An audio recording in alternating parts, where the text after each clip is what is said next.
Sir, naimbag nga oras mo, kumusta tayo man sir, iti ili ti Cabugao Ilocos Sur, iti karitoy nga gundaway at the same time sir ket ada iti mapaspasangasangan nga ma-open nga dakkel nga daytoy ket business establishment nga daytoy sir ket pangawis pay kadagiti kalugaran tayo iti Ilocos Sur ken kabangibang nga probinsya sir iti ili tayo Cabugao.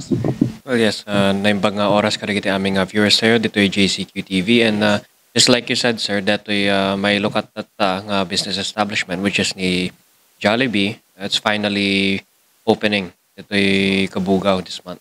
Sir, kumusta nga rodmet iti intay pa nag-prepare iti LGU taamo tayo sir nga no ada iti aglokat nga kasto nga business establishment ket adu dagiti sumangbay nga bisita tayo sir. So naka-ready ka din sir iti biyang ti LGU sir.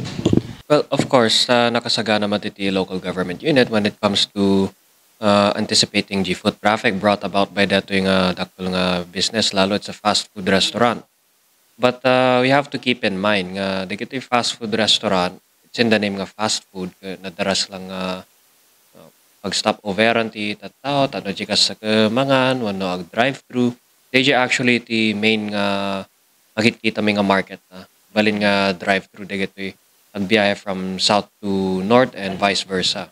Dito'y Cabugao, if you look at it geographically, talagang it's in the middle of these two provinces. No? Agbiyahe ka from capital to capital nga awan iti mapag-drive through am nga insigida, lalo if you're coming from the south. Sir, after nga malukat na tayo dito dakpel nga may nga business establishment sir. So manamnama pa nga ta sir nga sumaruno digitay ka pada na dito nga business no ada kastoy nga aglokat sir ket sumungsung admit sir digiti dakpel nga kapada. One sir, of course no dagamin ti kastoy nga establishment matesting naman dito yung market and can create mat iso na ti bukod ng market when it comes to fast food.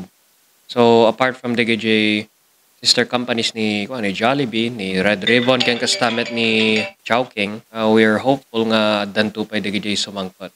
Sir, nakitulag tayo kadi iti dayto nga kumpanya sir nga digiti agbaling nga crew ket maipangpangrona digiti taga Cabugao sir. Yes, damati ka siya nga tulagan tayo pero hangkumot nga strictly nga ilimitar nga dapat tiga Cabugao lang iti agtrabaho to. Inted mi iti amin nga iwala mat kanyada to make their discretion no capable mo lang di kailyan mi nga interested nga nag-apply ti trabaho dit Jollibee. Then of course in-extend mo ti nearby municipalities ti gito'y employment opportunities. Tano di kas damat lang ti representation ti amin namin. Dito'y Cabugao tiket tayo we are open mat to everyone. Tano di kas hangama kung nga dati harang mo no. Pero like I said, we're giving Jollibee the discretion to make those choices. Pero we're thankful nga kadwan kadagiti empleyado ken crew members ket tiga Cabugao. Okay, so sir, panangawis tayo sir kadagiti kalugaran tayo ti Cabugao ta. Makita tayo iti biyang ti social media, ado dagiti agipopos, ado dagiti magagaran maragsakan nga ma-openan daytoy Jollibee sir. So panang-invite mo sir dagiti kalugaran tayo ken ti kabangibang nga lugar iti Cabugao Ilocos Sur sir. Well, of course, kadagiti kakailyak, thank you launay, ti anos yung nagururay ka dati Jollibee establishment nga may patat-tata. And I hope nga tuloy tayo nga supportaran datoy. And syempre, dawatag mga muna na sa disiplina, one for one. Datoy nga presence ti Jollibee dito, it's a statement. Kati Cabugao ka, progresibo, and naasenso. Amuyon nga, tuloy tupay lang, iti adupay nga, magimbagan ito ilit tayo Cabugao. So nga, nagtitinulong tayong tumanan para kadagiti sumasaro ng establishments mo na ti industriya, may dito ilit